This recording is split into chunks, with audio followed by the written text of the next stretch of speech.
মেয়েরা কেমনে শরীর দেখা বেড়ায় জানো? আমি নবী যখন মেরাজের মধ্যে গেলাম, যাওয়ার পরে আমি 3 জাতের মহিলা দেখছি। এক জাতের মহিলাদেরকে দেখলাম যাদের স্তনগুলার মধ্যে গরম রড লাগিয়ে দিয়ে আগুনে সেক দেওয়া হইতেছে। নবী গো তারা কারা? ওই মহিলাদের পরিচয় বলেন না। আমার নবী কয় ওই মহিলা আর কোনো মহিলা না, ওই মহিলা হইল যারা পোশাক পরে উলঙ্গ ভাবে ঘুরে বেড়াইছে। ওই মহিলা তারা। দেখবেন আপনার মেয়ে, আপনার বউ, আপনার বই, আল্লাহ তাআলা কোথায় তোমার জন্য উত্তম ব্যবস্থা রাখছে। মারহাবা কইতে অনেক মানুষ মাঝে মাঝে এই তুই শেয়ার নিচে বল,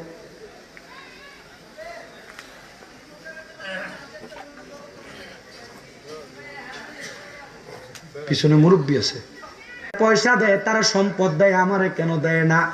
আরে বাবা, তোমার সম্পদ, তোমার টাকা, তোমার পয়সা কোথায় আছে তুমি তালাশ করে নিতে পারো না। তালাশ করতে পারলে তুমি সব খুঁজা পাইতা। ওরে মানিক রত্ন নবী পাইতে হইলে দরয়লির কদম খানায় একজন প্রেমিক আসিল গো সোনার মদিনায়। একজন প্রেমিক আসিল গো সোনার মদিনায়। আরে যার প্রেমেতে মগ্ন সয় পাকে রাব্বানা, আমি তোমার প্রেমেতে মরা পরাণ গাজী সাহা, আমি তোমার প্রেমেতে মরা। ও মুসলমান ইমানদার, ও নবীর উম্মতের পারবা, কিন্তু আমরা ভালো খারাপ বুঝি না, যেই দিকে মন চাই সেই দিকে দৌড়াই। আরে মন তো আমার আল্লাহ চালায় না, মনকে আল্লাহ এমনি ছেড়ে দিছে, মন নিজের মতো চলে।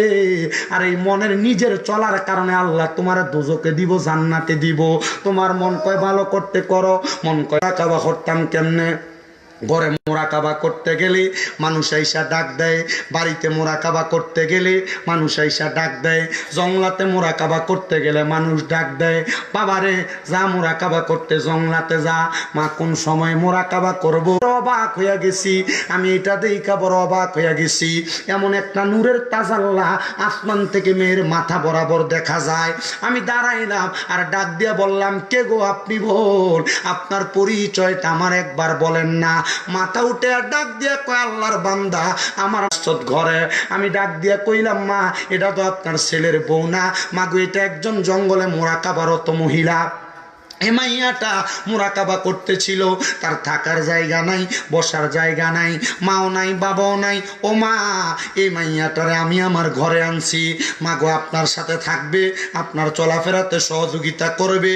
মা কয় যেহেতু তার কোনো ঐরস জাত দুনিয়াতে পায় না।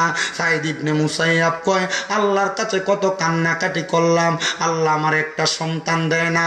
সন্তান যখন দেয় না আমি আল্লাহর কাছে বারবার কান্দি। একদিন আমি তাহাজ্জুদের যখন কান্দি, আমার কানে একটা গায়েবী ভাবে আওয়াজ আসছে, সাইদ ইবনে মুসাইয়াব, ও সাইদ ইবনে মুসাইয়াব। তিনি বলেন, আমি আমার নবীজির সাথে নবীর হুজরা মুবারক থেকে বের হইছি। আমার নবী আমারে কয়, আনাস ইবনে মালিক তাড়াতাড়ি চলো। নবীজি ডাক দিয়া কয়, আনাস আমি নবী যা দেখতেছি তুমি কি তা দেখতে পাইতেছ? আনাস ইবনে মালিক কয়, ইয়া রাসূলুল্লাহ, দেখতেছি অনেকগুলা মানুষ হাত উঠে, তার দোয়ার সাথে কেউ যদি আমিন বলে, সে যে দোয়া করে ওই দোয়াটা আমিন বলনেওয়ালা ব্যক্তির জন্য কবুল হয়ে যায়। আনাস ইবনে মালিক রাদিয়াল্লাহু তাআলা আনহু বাড়িতে আসার পর বলে, আমি খবর পাইলাম ওই ব্যক্তিরা দোয়া করছে। দোয়া করলে আপনাদের কি কষ্ট হইতেছে নাকি? আমি যে ঘটনাটা ধরছি আমি শেষ করব। এটা একজন প্রখ্যাত ওলির মাজার। আমি আমার নানা জান ইন্তেকাল করছেন। আমি কইলাম, হেকালে আফেল ভাই কো বেটা, আমি নিজেও বুঝছি না, বৈশা রয়েছে। আমি শুধু বয়া বয়া চিন্তা করতেছি কি যেন খাইতে মন চায়, আমার হাতে দিছে। আমার কাছে যখন মনে হয়েছে অনেক বড় একটা নিয়ামত পাইয়া গেছি। আমি কইলাম, তো আপনি নিয়ামত পাইছেন, আপনি এই হুজুরে আর কোনোদিন দেখছেন? না, ওই দিনে প্রথম গেছিলাম। আমি কই কিনলে গেছেন? আমার নানার বাতের একটু ব্যথা আসলো, বাতের ব্যথা। হুজুরে শুয়া দিত, মাঝে মাঝে থাপড়াইয়া দিত জায়গাটাতে দিলেই। কারণ আউলিয়া কারামের সোহবতে গেলে, আল্লামা রুমি মসনবী রুমি কয়, সোহবতে সালে তোরা সালে কোনা, ভালো মানুষের সোহবতে গেলে ভালো কিছু পাইবা। মারহাবাদি কয় না আপনারা আসতে পেতেছেন মারহাবার জোরে কোন মারহাবা। আমার বাবাজিরা, তো আমি আমার ধারাবাহিক কথাগুলা বলি। 60 বছর যখন বাড়িতে যে একসাথে দোয়া করো, ও খৌরানিরা খাদের বেড়ারা, বিয়া করার পরে বাড়িতে যে বউরে লইয়া 2 রাকাত নামাজ তোমার শাশিরা জেডিরা বাবিরা ফরাইয়া দিছিল, এরপরে তার কোনোদিন বউরে লইয়া 2 রাকাত নামাজও পড়ছো না। কত দোয়া করো, দোয়া দি কবুল হয় না। একজনের নামে বড় একটা ঈদগাহ, হ্যাঁ সোনু আজি ঈদগাহ, ওইখানে এসে গেছিলাম কয়দিন আগে। মনিয়ন নি পড়ছে এটা। আচ্ছা, আমি মরছি নীলাখান। যাক, আমি মোটামুটি এগুলাতে আসছি কয়েকটা জায়গায়। আমার ওয়াজের 250 এটা, আমি এমনি ওয়াজ করি। আপনার কাছে প্রথম আমি চিন্তা করেন ফজর জোহর আসর মাগরিব এশা এটিরই তো খবর নাই, তাহার যদি করতে গেলে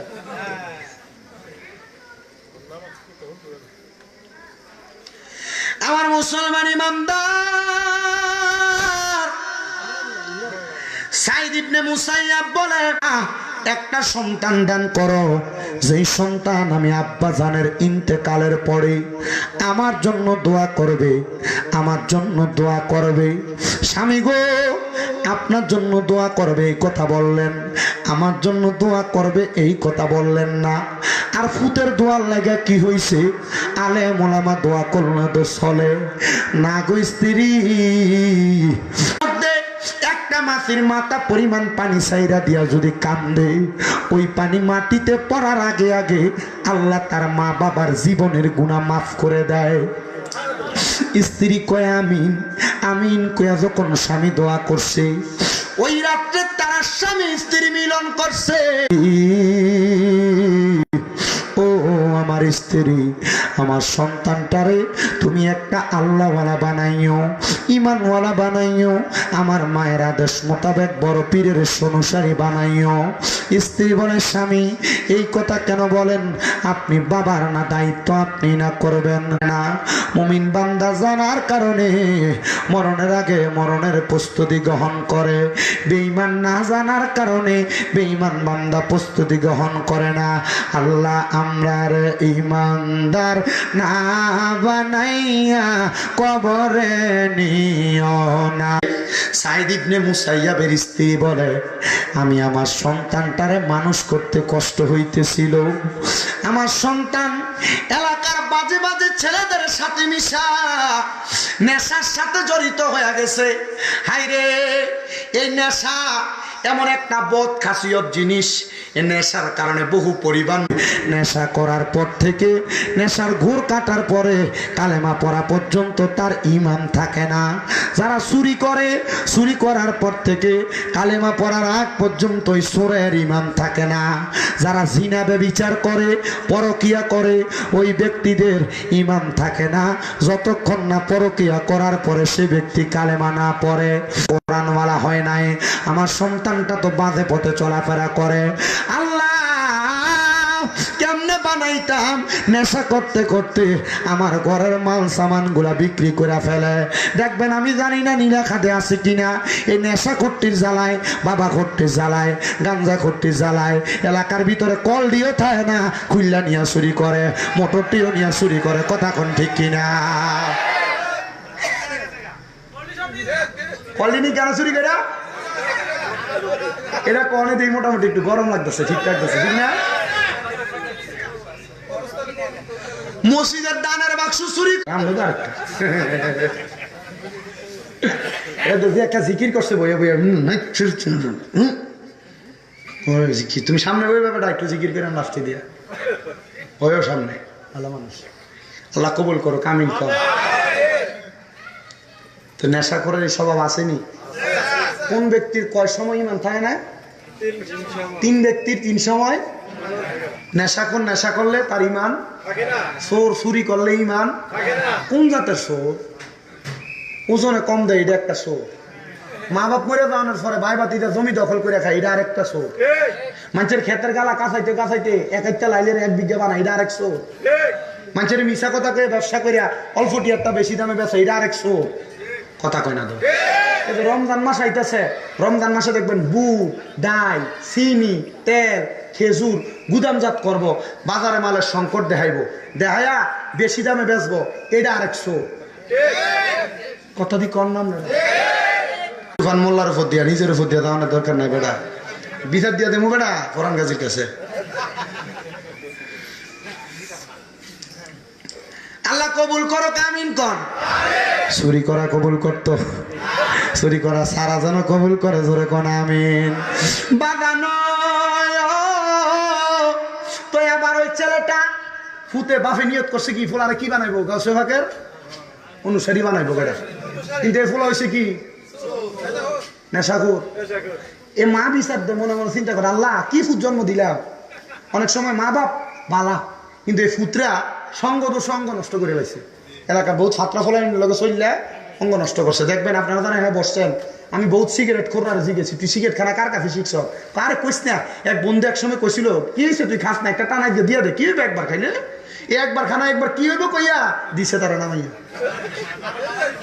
কথা কয় না খা।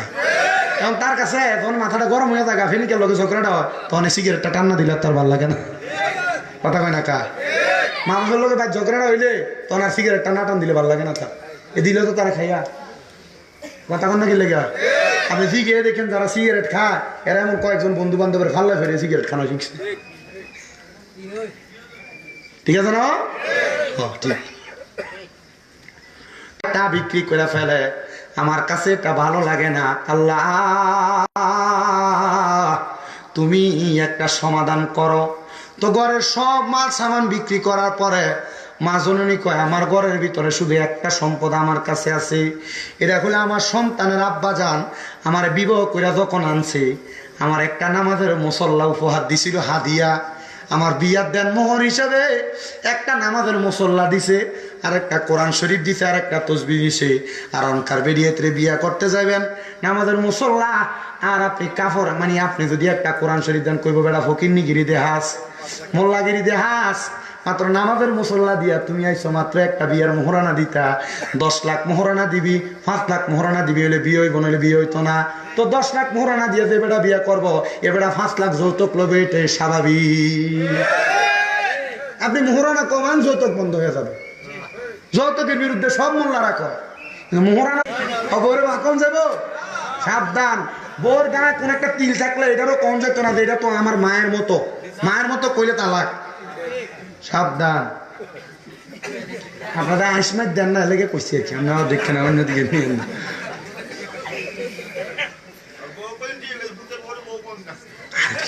দূর বেটা ফেস জানবো না বেটা, আমার যখন গুণা না আমি তো ফেস একটা ভিতরে রাখতে আমি করছি, দেখছি নি আমার কাছে ভাল লাগতেছে ওয়াজ করতে। কি আপনাকে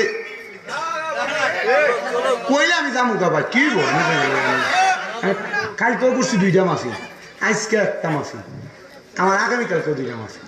আমি রোজার আগে ওই আজকে ফোন দিয়া ওই 8 রোজার দাওয়াত দিচ্ছে টাঙ্গাইল আহমেদাবাদ দরবার, ওইটার পাশে, মানে মোটামুটি রানিং মাহফিল চলবে, ঈদের পরেও মাহফিল। শুধু আমরা দোয়া করবেন, আপনারা দোয়ায় আমি ছোট মানুষের আমার 6টা মাদ্রাসা, 6টা কয়টা মাদ্রাসা, বহুত বক্তারা টেহা কামাই করে না, আমি মনে করি যে আমার টিয়া কামে লাগে ওটা। এই যে আমার এই পর্দা এখানে মনে দুরুইলের একটা পোলা দিচ্ছে আমার মাদ্রাসায়, পরে আমার মাদ্রাসায়, মানে এখান থেকে ওই শাহবাজপুর সরাইল থেকে ওই নরসিংদী বেলাপুর থেকে আমার মাদ্রাসা নিয়ে পোলা পেন দেয়, কুমিল্লা চকবাজার নূরপুর সমনিতে তাফিজুল কোরআন মাদ্রাসা। আমি আমার পোলা পান্ডে কইছি, আমার পোলা পান আজকেও আসরের পরে মাদ্রাসায় যখন গেছি আমি যাই দিই, আমার ছোট ছোট বাচ্চাগুলা কান্দে। আপনি আমার মাদ্রাসায় আসরের পরে গেলে আপনার মাথার মাদ্রাসার ছাত্রর ব্যাপারে মাথার একবারে মানে চেঞ্জ পাল্টে যাবো, কি মাদ্রাসার ছাত্ররা এমন, আপনি অবাক হয়ে যাবেন। আমার মাদ্রাসা পোলাবেন ছোট বাচ্চা দেখবেন সৌর পানি ফালে আসরের পরে কান্দে, খতনে খাসে গান করে কান্দে, আমার পোলা পান তাহাজ্জুদ নামাজ পড়ে পড়ে কান্দে। আমি আমার পোলা পান্ডে এই জিনিসগুলো শিখিয়ে দিই, যদি তে আলেম নাও হইতে পারে যেন আমল আখলাক আর ইমানের আকীদার দিকটা থেকে যেন নাশ করতে পারে। বহুত ফলা ভাই 9 মাদ্রাসা 10 মাদ্রাসা ফলা, কিন্তু আমার মাদ্রাসা গেলে ঠিক আছে, মাদ্রাসা থেকে দোয়া করবেন ইনশাআল্লাহ। আর দাওয়াত রইল কুমিল্লা, কখনো গেলে কুমিল্লা চকবাজার নূরপুর আমার মাদ্রাসা দেখে আসবেন ইনশাআল্লাহ। তো যেই কথা বলতেছিলাম আপনাদেরকে, মা জননী ডাক ও না এটা না তো ও মোহরানা কমানোরটা ঠিক না, মোহরানাও কমাইবেন, ফোলা কামাই করে মাসে 15,000 কামাইয়ের ভিতরে ফোলার মোহরানা দেয় 3 লাখ, তো ফোলা দিব কই থেকে? এমন ভাবে মোহরানা দিবেন ফোলার 1 বছরের কামাই ফোলার বউয়ের মোহরানা হবে, তাহলে ফোলা এটা জোগাইয়া বউরে বাসর রাইতে দিতে পারবো। মোহরানার হক যদি কোনো বেড়া না দিয়া থাকেন, আপনি এটার জন্য কবরে গেলে আটকে যাবেন। মোহরানার হক যদি কেউ না দিয়া থাকেন, এটার জন্য আটকে যাবেন। বলে হুজুর কেমনে দিতাম? এই যুগে তুমি এখন না পারো 6 মাস পরে দিবা, বউয়ের কাছে ওয়াদা ভাঙ্গে নিবা। এটা যদি না করো বিবাহ হালাল হবে না।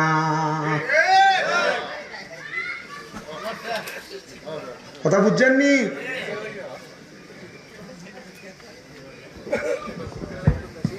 ভুল না। কেউ যদি না করে থাকেন, না মোহরানার হক আদায় করে থাকেন, সন্তানদেরকে নিজের জমি জমা ভাগ করে দেওয়ার আগে নিজের সম্পদের একটা অংশ বউরে দেন। বলে এটা তোমার মোহরানা। এবার বউ যদি মন সামনে দিয়ে দিব, বউ যদি কয় ঠিক আছে আমার লাগবে না, এটা তুমি রেখে দাও, আমি তোমার সংসার করি, আমি এটা দিয়ে কি করবো, তাহলে এটা আপনি পাইয়ে গেছে। অনলাইনে আছে না বেড়া ফাইন রে,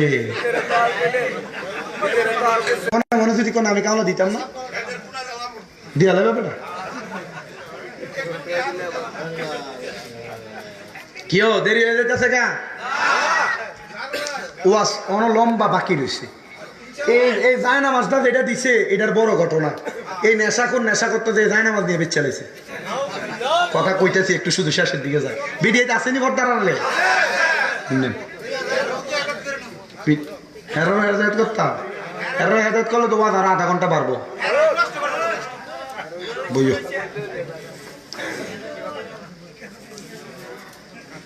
তো ডাক দিয়ে বলতেছেন, আমার ছেলে আমার ঘরের সব বিক্রি করছে, শেষমেশ আমার স্বামীর একটা সম্পদ ছিল নামাজের মুসল্লা। আমার ছেলে নামাজের মুসল্লাটা নিয়া সুন্দর করে নিয়ে গেছে। আমি জোহরের নামাজের আগে যাইয়া ঘরে প্রবেশ করতেছি, প্রবেশ করে নামাজ পড়বার লাগে মুসল্লাটা নিমু, যায় দেখি আমার নামাজের মুসল্লাটা নাই। এই ছেলে নামাজের মুসল্লা নিয়া ওই এলাকার বড় আলেম, যিনি দামেস্কের বড় মসজিদের মধ্যে ইমামতি করতেন, আপনি বসেন এখানে, হুজুর এখান দিয়ে বসবে, এটা বসবে, বড় আলেম, উনার কাছে নিয়ে নামাজের মুসল্লাটা ব্যক্তি বিক্রি করে দিছে। হুজুর এই নামাজের মুসল্লাটা বিক্রি করুন। হুজুর কিনবেন নি? হুজুর কয় কিরে, সমাজে এমন অভাবীও আছে যে নাকি নামাজের মুসল্লা বিক্রি করে ভাত খাইব। হুজুর তার কাছ থেকে নামাজের মুসল্লাটা কিনলেন। কিনার পর হুজুর তালাশ করতে লাগলেন এলাকায় কোন বাড়িতে জানি এমন অভাবী মানুষ, আমি তাদেরকে আমার টাকা পয়সা বিক্রি করবে। তালাশ করতে করতে দামেস্কের বড় মসজিদের পেছনে যায় একটা ঘর নিরাল, ওই ঘরের সামনে দেয়া সালাম দেয়, আসসালামু আলাইকুম ওয়া রাহমাতুল্লাহ, কোনো জবাব দেয় না। 3 বার সালাম দেয়, জবাব দেয় না। সালাম দিয়া চইলা যাবে, পেছন থেকে মহিলা কণ্ঠে জবাব দেয়, ওয়া আলাইকুমুস সালাম ওয়া রাহমাতুল্লাহি ওয়া বারাকাতুহু। আল্লাহর বান্দা ডাক দিয়া কয়, ও জগতের মানুষ, আমি আবার পেছনে ফিরলাম না, কারণ মহিলা মানুষ তাকাইলে চোখের জিনা হবে। বেড়া মানুষ মনে রাখবা, নিজের স্ত্রী ছাড়া, নিজের মা ছাড়া, বোন ছাড়া, 14 জন গায়রে মাহরম মহিলা ছাড়া অন্য কোন নারীর দিকে যদি তুমি তোমার চোখ দিয়ে তাকাও, তাহলে তোমার আমল নামার মধ্যে জিনার গুনাহ হবে, জিনার গুনাহ। আমরা মনে করি গান যে শোনো, গান শোনার কারণে ওই মহিলা কণ্ঠের আওয়াজ তোমার কানে যাওয়ার কারণে তোমার জিনার গুনাহ হবে।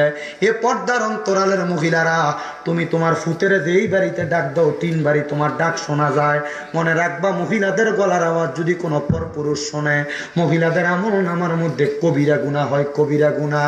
এবেরিয়া বেপর্দা ভাবে যে চলাফেরা করো, সাবধান হয়ে যাও। আল্লাহর নবীজি তিরমিজি শরীফের সুনানের 2211 নম্বর হাদিস, নবী আমার কয়, মহিলা যখন কিয়ামতের আগে দেখবা তাদের গলার আওয়াজ বেড়ে গেছে, তারা তাদের গলা দিয়া গানের আওয়াজ শোনায়, গানের আওয়াজ শোনায়, মনে করবা কিয়ামত অতি সন্নিকটে, নতুন নতুন রোগ, নতুন নতুন মুসিবত তোমাদেরকে আঁকড়ায় ধরবো। করোনা ভাইরাস এই তো 2021 সালে আসলো, এর আগে তো করোনা ভাইরাস নামক কোনো ভাইরাসের নাম মুরব্বীরা শুনে নাই। কেন আসলো? আল্লাহ দেয় নাই, এটি আমরা গুনাহ করতে করতে আমরা হাতে কামাই করে আনছি।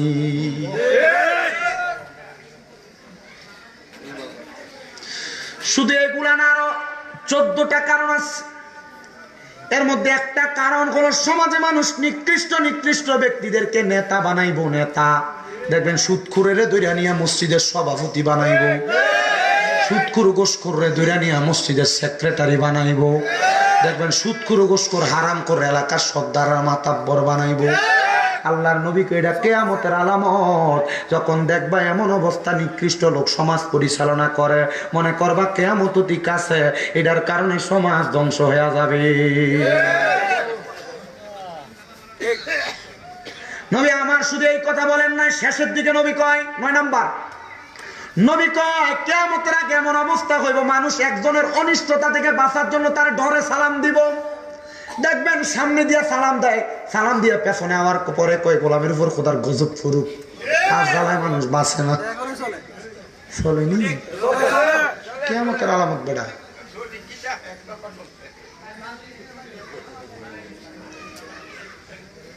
আপনারা কি জাতের ওয়াজ শুনেন আমি বুঝি না, তবে এই জাতের ওয়াজ হইনেন যদি ভালো লাগে আর কি। তবে এই ওয়াজটা 4:30 ওয়াজ, এখন রাতে যে 12:30 বাজে এই সময়ের ওয়াজ না।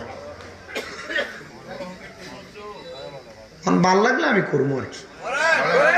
1.5 ঘন্টা হয়ে গেছে কত আব্বা, আমি 1 ঘন্টা 20 মিনিট ওয়াজ করি। আরো করতাম 47 বিকো বেটারে ধরে না ওয়াজটা আরো কুদুর করি। তাহলে একটু মোহাব্বতে দুরূদ পড়েন, আল্লাহুম্মা সাল্লি আলা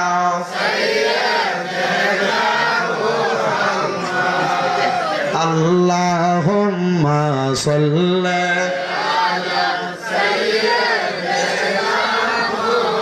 মাদনা বিয়ানা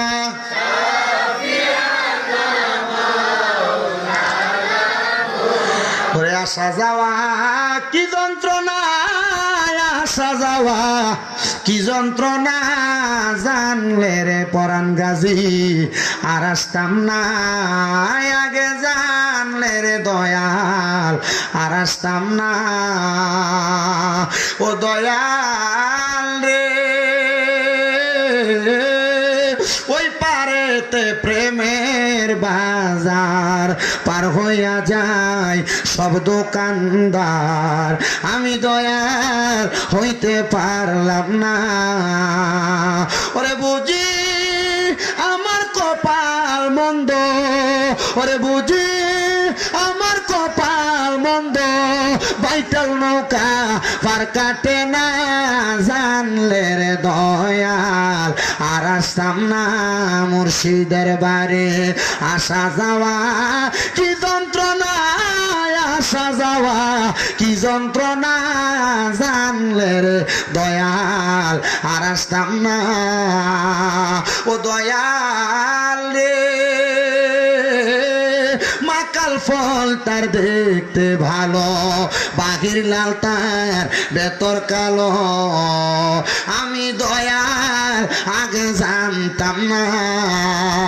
বুঝি অমৃত খায়াবার সে জ্বালা, মুর্শিদের প্রেমের জ্বালা আর সহে না পরাণ গাজীর প্রেমের জ্বালা, ভাল লাগে না, জানলে রে দয়াল আর আসতাম না। রে আসা যাওয়া কি যন্ত্রণা, আসা যাওয়া কি যন্ত্রণা, জানলে রে দয়াল আর আসতাম না।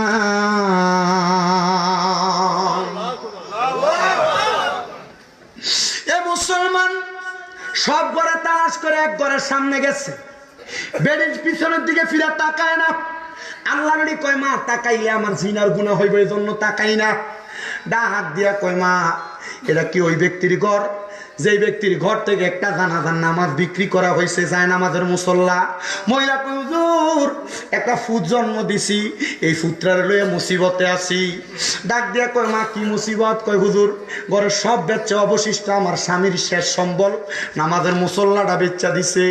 মা গো মা, নামাজের মুসল্লা বেচ্চা তো বালা কথা, ও মা আপনি কি অভাবী? বলে হুজুর আমি অভাবের কথা চিন্তা করি না, আমি খানার কথা চিন্তা করি না। মা স্বামী যে নাই, ফুতে যে কামাই করে না, নেশা করে, ঘরের সব নিয়ে বেছে, আপনি খান কি? মহিলা কই হুজুর আমি কোনো খাবারের কথা চিন্তা করি না, আমি সারা বছর রোজা রাখি, আমি সাউমে দাউদি পালন করি। বলে হুজুর সাউমে দাউদি আবার কোনটা? দাউদ নবী একটা না রোজা রাখছে আল্লাহর পক্ষ থেকে। দাউদ নবীর শরীর যখন একবার চিকন হয়ে দুর্বল হয়ে গেছে, আল্লাহ কই নবী দাউদ গো একটা না রোজা রাখেন না, আপনার শরীরের অবস্থা তো কেমন নাজেহাল দেখা যায়। দাউদ নবী কয় আল্লাহ আমি রোজা রাখে আমার শরীরটারে আপনার প্রেমে বিসর্জন করতে চাই। আল্লাহ কয় বন্ধু দাউদ একদিন খাইয়েন একদিন রোজা রাখেন, তাহলে শরীরও ঠিক থাকবো, আমি আল্লাহর ইবাদতও ঠিক থাকবো। দাউদ নবী কয় ঠিক আছে, এটার নাম সাওমে দাউদি, একদিন রোজা রাখে আর একদিন ভাঙে। সো এইভাবে তারাবি পরে ইফতার করে এবং মানুষকে সাহারি করায় নিচে করে। আল্লাহর নবী কয় জাহান্নামের আগুন তাদেরকে ধরতে পারে না। মহিলা ডাক দিয়া কই হুজুর সাওমে দাউদি পালন করি। ও মা একদিন পর একদিন যে ইফতার করেন সাহারি করেন খানা ফান কই? মহিলা কই হুজুর খানার দরকার লাগলে 2 রাকাত নামাজ পড়ি, যে নামাজের নাম সলাতুল হাজতের নামাজ। সুবহানাল্লাহ কয় না? যে নামাজের নাম সলাতুল জোরে কোন বেড়া চিন্তা করতেছে হুজুর ফজর জোহর আসর মাগরিব এশা, এর আগে কইলেন একটা তাহাজ্জুদ, কোন হাজতের নামাজ, এটি ফানকো? আরে এটি না শুধু বেড়া, আরো নামাজ আছে তো আল্লাহরে কাছে পাওয়ানোর লাগা, আল্লাহর লগে বন্ধুত্ব করার লাগা আরো নামাজ আছে। বলে হুজুর কোন নামাজ? ফজরের পর একটা পরে, এটার নাম ইশরাক। সূর্য ওঠার পর থেকে আগ পর্যন্ত একটা পরে দুহার চাষতের নামাজ। মাগরিব পরে একটা পরে আওয়াবি মারহাবা কয় না। 100 রাকাত একটা নামাজ পড়ে সলাতুল খায়ের। যে একটা নামাজ আছে হয় দিনে একবার, নয় সপ্তাহে একবার, নয় মাসে একবার, নয় বছরে একবার, নয় জীবনে একবার, সলাতুল তাসবিহ, সলাতুল ইস্তেসকা। শক্ত সওয়াব পাইবা, কিন্তু 50 শক্ত তো এটির তো নাম দিয়ে আছে, কো ভাইয়া না এমন তো হয় দেখো আরো বহুত পাইবা। আমি কিন্তু ডাইনে বানে যাইতেছি আমার ওয়াজের ধারাবাহিকতায়, ঘটনার ধারাবাহিকতায়, যেখানে যে কথা আসতেছে এই কথা ভাঙ্গা ভাঙ্গা বলতেছি, অসুবিধা হইতাছে না? মহিলা কয় হুজুর বড় যন্ত্রণা, সলাতুল ইস্তিসকার নামাজ পড়ি, হাজতের নামাজ পড়ি, হুজুর ডান দিকে সালামটা ফিরাইয়া বাম দিকে ফিরাইয়া দেখি খানা হাজির হয়ে গেছে। কই টাকা খানা আইছে এটা তো বলতে পারি না। হুজুর আমার স্বামী মরার পর থেকে এই ইবাদতটা ধরছি, খানার কথা চিন্তা করা লাগছে না, টেনশন করা লাগছে না। আমার স্বামীরে হারাইছি কথা সত্য, আমার আল্লাহ গায়েবী ভাবে আমার স্বামীর দায়িত্বটা কেমনে জানি পালন করে দিতেছে। হায় রে একটি বাসায় 2টি পাখি, কত যে আনন্দে থাকি গো। এখন তুমি কোথায় আমি কোথায়, পরাণ গাজী কাউকে কেউ আর দেখি না আগে, জানি না তুমি এখন কার কাছে কই মনের কথা, কেউ নাই আমার আপনা দয়াল, কার কাছে কই মনের কথা, কেউ নাই আমার আপনা আগে, জানি না তুমি এমন করে সেরে যাইবার পরাণ গাজী সায়াগে, জানি না।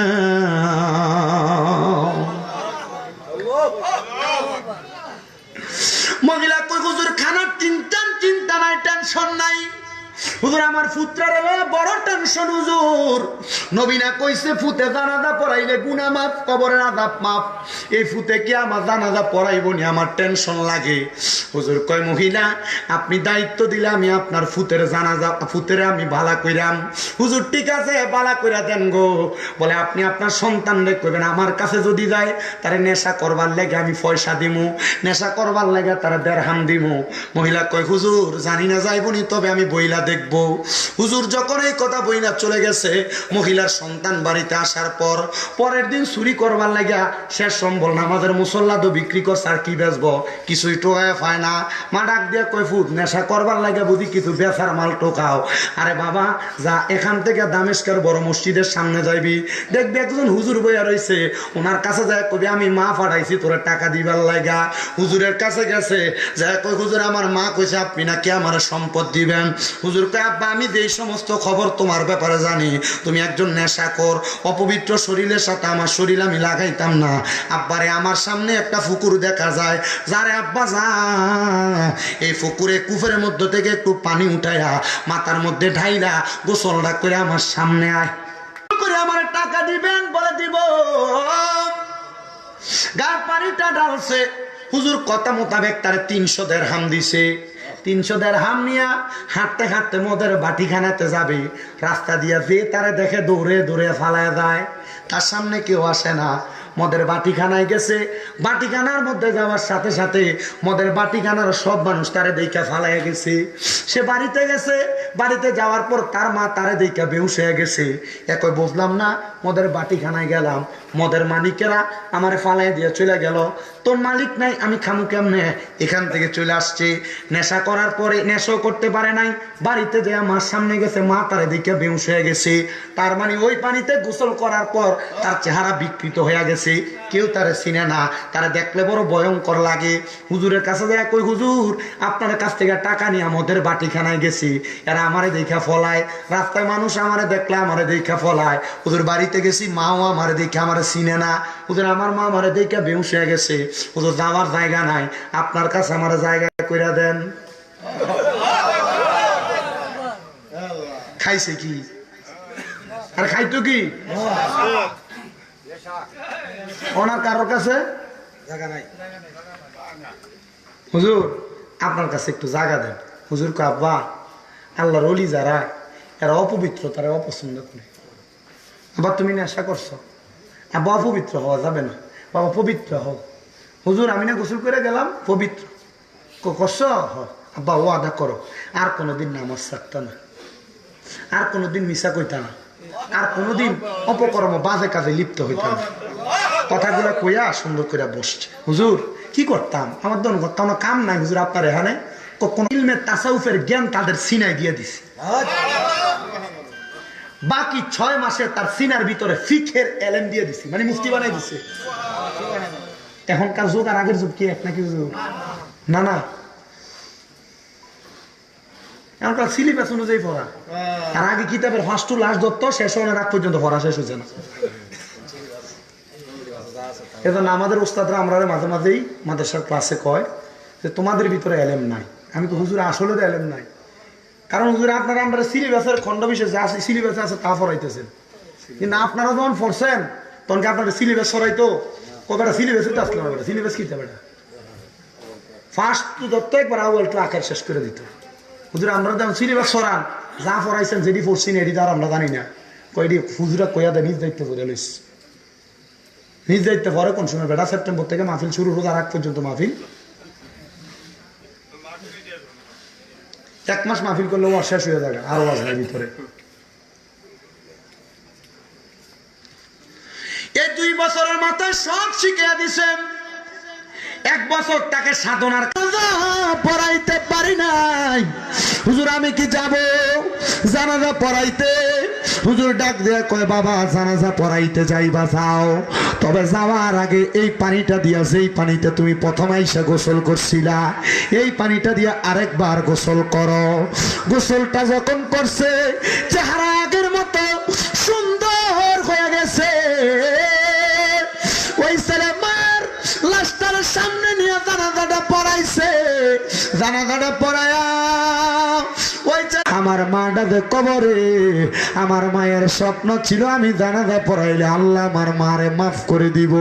হুজুর মা কবরে কেমন আছে আমি জানি না, হুজুর আমার মা কেমন আছে আমার জানতে বড় ইচ্ছা হয়।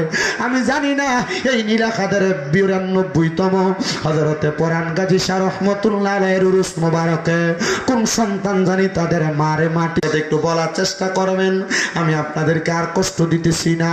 ওই সন্তান শুধু বারবার কাঁদতেছে, মার কথা চিন্তা করে কান্দে।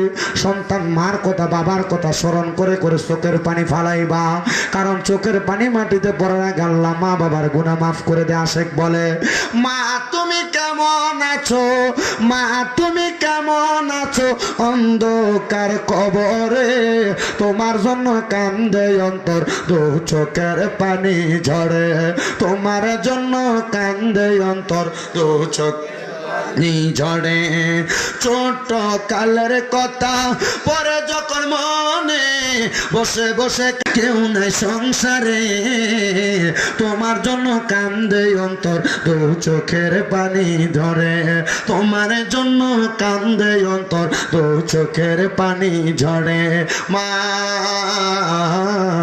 মা গো মা ওই ছেলে ডাক দিয়া কই হুজুর আমার মা কবরে কেমন আছে আমি জানি না আমার মনটা চায় আমার মার অবস্থা জানতে হুজুর এবার আল্লাহর কোরআন তেলাওয়াত করে ওয়া মিনাল লাইলি ফাতাহাজ্জাদ বিহি নাফিলাতাল লাকা আসা আইয়াবআসাকা রাব্বুকা মাকামান মাহমুদা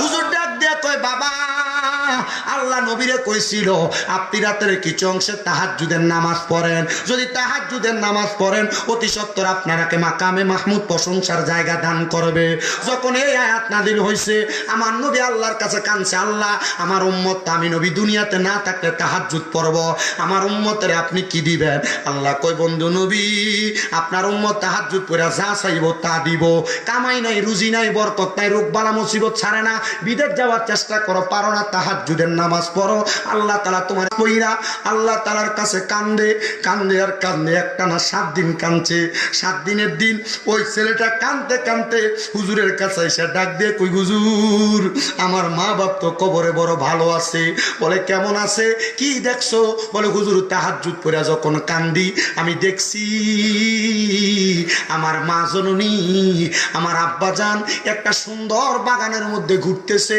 তাদের ডাইনে 70 বামে 70 সামনে 70 পেছনে 70 জন জান্নাতের হুর গিলমান তাদের সামনে পেছনে ঘুরতেছে আমি জিগাইলাম ও মা ও আব্বাজান আপনাদের সামনে পেছনে ডাইনে বামে কেন জান্নাতের হুর গিলমান বলে তোমার মতো একজন সন্তান মাত্র 3 বছরে নেশা ছাইরা খারাপ পথ ছাইরা দিয়া আল্লাহ তাআলার হেদায়েতের পথে আসছে আমার আল্লাহ তাআলা একটা নেক সন্তানের বরকতে তার মা বাপকে মাফ করে দেয় আমবারে ও আব্বা বাপরে মাফ করে দিছে আমি জানি না তোমরা কে জানি তোমাদের মারে হারাই আজকের মাহফিলে বসছো তোমার মা তোমারে বড় কষ্ট করে মানুষের মতো মানুষ করছে তোমার আব্বাজান তোমারে বড় কষ্ট করে মানুষের মতো মানুষ করছে এখানে হয়তো অনেক সন্তান আছে যারা তাদের মা বাপরে বাদ দেয় না বউ কথায় বলছে তোমরা 2-3 ভাই তুমি কি লাগে একা একা ভাত খাওয়াও তোমার 2-3 ভাই কি খাওয়াইতে পারে না এই কথা শুই না তুমি মা বাপরে জুদা কইরা দিছ মা বাপ সকালে এক ঘরে খায় দুপুরে এক ঘরে রাতে এক ঘরে খায় এক সপ্তাহ এই ঘরে আরেক সপ্তাহ ওই ঘরে ভাগ করে করে মা বাপ ভাত খায় পুত্রে এমনি যদি মা বাপ ভাত খায় মা বাপের রুহুদ অনেক কিছু খাইতে মন চায় কিন্তু এভাবে আলাদা আলাদা খাওয়ার কারণে তোমার কাছে মা বাপ কোনো কিছু চাইয়া খাইতে পারে না আরে মনে রাখবা বৃদ্ধ হইয়া গেলে জিহ্বার স্বাদ নষ্ট হইয়া যায় এরা অনেক কিছু খাইতে মন চায় কিন্তু সন্তানকে ডরে বলে না এটা কিয়ামতের আলামত নবীজি বলতেছে কিয়ামতের আগে দুনিয়ার জমিনে এমন অবস্থা হবে মা বাপ সন্তানকে ডরায়া ডরায়া কথা কইব মা বাপ সন্তানের সামনে উঁচা গলায় কথা কইতো না সন্তানরে ভর পাও আমার সামনে দাও আমি আমার জিহ্বা দিয়া পরিষ্কার করে দেব তোমার পাওটা শুধু ওয়াদা করবা এখান থেকে বাড়িতে যাইয়া মা বাপরে জুদা করে দিয়া থাকলে দমক দিয়া থাকলে বাড়িতে যাইয়া মা বাবার পাউডি ধরে ধরে মাপ চাইবা আর কইবা ও মা ও আব্বা আল্লাহর হস্তে আপনার কাছে মাপ চাই আমারে মাফ করে দেন যতক্ষণ পর্যন্ত মা বাপ মাপ না করছে ততক্ষণ পর্যন্ত মা বাবার পাও চাইল না বলে হুজুর মাপ চামু দূরের কথা 2 ঈদের সময় তো আমি আমার মা বাবার পায়ে ধরে সালামি করি না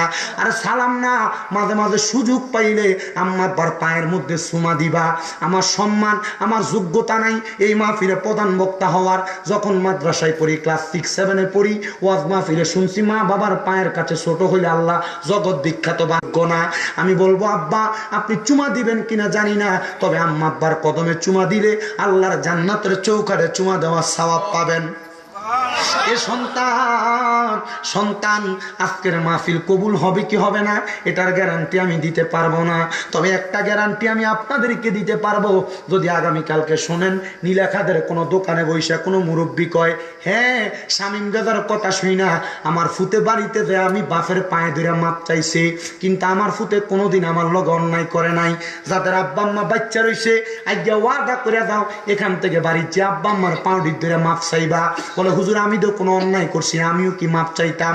সন্তান রে, অন্যায় করো আর না করো, আম্মা আব্বার পায়ে ধরলে দাম কমে না, ইজ্জত কমে না, সম্মান কমে না। আল্লাহ তাআলা ইজ্জত বাড়ায় দেয়, মাকাম বাড়ায় দেয়। সম্পদ কামাই করবা, বরকত পাইবে একমাত্র মা বাবার কদমে চুমা দিলে, আম্মা আব্বার কদমের কাছে ছোট হইলে। কিন্তু অনেকে চিন্তা করে, হুজুর যাদের বাড়িতে আব্বা আছে তারা বাড়িতে যাইয়া বাবার পায়ে ধরে মাপ চাইবো, আমার তো আব্বা নাই, আমি কার পায়ে ধরে মাপ চাইবো? আমি জানি না আজকে কোন সন্তান তাদের মারে মাটি দিয়ে বাবারে কবর দিয়ে হাত বাড়াইছো, কোন সন্তান তাদের মারে মাটি দিয়ে আজকের মাহফিলে বসছো। তোমার আব্বা জান দামি কোনো জামা কাপড় পরতো না, সিরা জোতারা পরতো, জোতা ছিটতে ছিটতে পায়ের মুরালিটা রাস্তার সাথে লাগতো, কিন্তু তোমারে নতুন জুতা কিনা দিত। স্মরণ করে দেখো, ওই নতুন জুতাটা পায়ে দিয়া তুমি খাটে দৌড়াদৌড়ি করছো ছোটবেলায়। তোমার আম্মা জান দামি কোনো কাপড় পরে নাই, কাপড় রাস্তা ছিঁড়া ছিল, তোমার জন্য দামি কাপড় কিনা পরে নাই, তোমার নতুন জামা কাপড় কিনা দিছে। ও সন্তান, তোমার স্কুল মাদ্রাসায় যাইতে 10-20 টাকা দিয়া দিছে। তোমার মার কাপড় রাস্তা ছিঁড়া ছিল, এখন তোমার কাছে টাকার অভাব নাই, মা বাপের বড় অভাব। ওই তোমার কাছে টাকা আছে, আব্বারে তো 500 টাকা দিয়ে কিনে একটা লুঙ্গি পরাইতে পারো না, মারে তো একটা কাপড় পরাইতে পারো না, পরাইবা কেমনে? মাল আসে রোদের মধ্য দিয়ে আসতে, আমার ফুতে পানি ভাত খাইলে তার কলিজা ঠান্ডা হইব। তোমার ঘরে কত মেহমান এখন খানা খায়, কই মা বাপরে তো একটু খাওয়াইতে পারো না, খাওয়াইবা কেমনে? মা বাপ কবরে। আল্লাহ যাদের মা বাবা কবরে, তাদের আম্মা আব্বার কবর জান্নাতের বাগান বানায়ও। সন্তান চিন্তা করে দেখো, তোমার মা বাপ যদি থাকতো, যদি মাসে 2000 টাকা মা বাবার খানা খরচের পেছনে লাগতো, তাহলে তো তুমি বছরে 24,000 টাকা খরচ করা লাগতো। আম্মা আব্বা যদি বাইচা থাকতো, আম্মা আব্বার যদি মাসে 1000 টাকার ফল কিনা খাওয়াইতা, 12 মাসে তো 12,000 টাকার ফল কিনা খাওয়ানো লাগতো। তোমার মা বাপ ফলও চায় না, কবরে চলে গেছে, খানাও চায় না, কবরে চলে গেছে, কিন্তু তোমারে লাখ লাখ টাকার বাড়ি দিয়ে গেছে, খেতে দিয়া জায়গা দিয়া গেছে। এই ক্ষেতের মধ্যে এই জায়গা যদি তুমি ভাড়া থাকতা, মাসে যদি 5,000 টাকা ভাড়া দিতা, তাহলে 12 মাসে 60,000 টাকা ভাড়া দেওয়া লাগতো। আব্বারে হযরতে পরানগাজী শাহ রহমতুল্লাহ আলাইহির মাজার শরীফটা এমনি পড়ে আছে, কাজ বাকি আছে। আমি শুধু কয়েকজন সন্তান চাই, হুজুর আমার মা বাবা আমার সম্পদ দিয়া গেছে। আল্লাহ তাআলা মা বাপরে কবরে কেমন রাখছে জানি না, আমার মা বাপরে মোহাব্বত কইরা আমি আমার মা বাবার নামের উপরে 20,000 টাকাই মাজারের জন্য দান করব, 1 টন রড দান করব, হুজুর আমি 100 বস্তা সিমেন্ট দান করব, 50 বস্তা সিমেন্ট দান করব, আমি 1 টাক বালু দান করব, হুজুর আমি 1000 ইট দান করব, হুজুর আমি 1000 পারবো না, 20,000 টাকা দিব, 10,000 টাকা দিব। কেউ যদি থাকো হাতটা বাড়াইবা, হুজুর আমি 1 টন রড দিব এই মাজারের কাজের জন্য, হুজুর আমি 1000 ইট দিব এই মাজারের কাজের জন্য, 1 টাক বালু দিব মাজারের কাজের জন্য, 20,000 টাকা দিব এই মাজারের জন্য, 20 বস্তা সিমেন্ট দিব মাজারের জন্য। আসুনি একজন সন্তান হাতটা বাড়াইবা, মা বাপ কবরে আছে, এই দানের উসিলা আল্লাহ তাআলা তোমার মা বাপ মাফ করবো। একজন সন্তান শুধু হাতটা বাড়াইবে, একজন আছেন কিনা দিব মাজারের কাজের জন্য।